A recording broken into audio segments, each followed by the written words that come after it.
I'm Jonathan Schmidt. I'm the lead terrain artist on Saints Row 3, and this is a tour of right now. We're looking at the downtown district, all the roads and layout and technical data that you see all over there that leads the characters and cars around the world. So the key power of our new feature set is iteration time. It's more time for awesome, less time screwing around with just nitty-gritty meshes and UVs and all the stuff that normally plagues environment artists.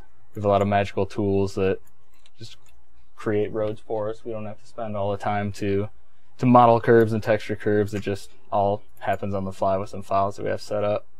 All the traffic patterns and all that in the past that was hand created, and that all happens automatically in the code under the hood. You can see the road texture just grows and changes based on it. And we have this super high detailed map, all the source art's created in Max, and then you just drop it into the world.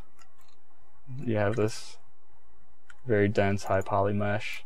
The city went in probably a dozen iterations over the time. We started with some quick rough silhouettes of the world, different ideas, bodies of water here, islands over here. And then we worked with design, like what kind of stuff do you guys like to see?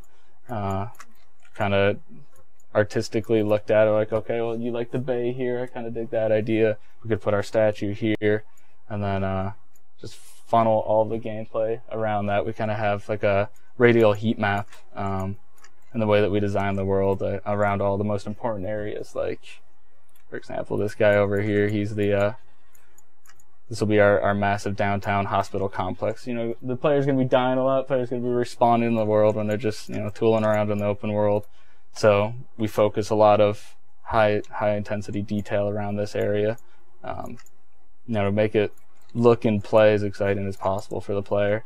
To me, this is the pinnacle of Saints Row. Working on the first one and the second one, I never thought I'd be excited for our third one, just artistically. You think you want something different, but man, the art direction for this title, for this iteration, is off the charts for me. So when I came on Saints Row 1, it was actually it was just after the E3 announcement of Saints Row 1 when I joined the company, and super exciting for me. It was the kind of game that I always dreamed about working on.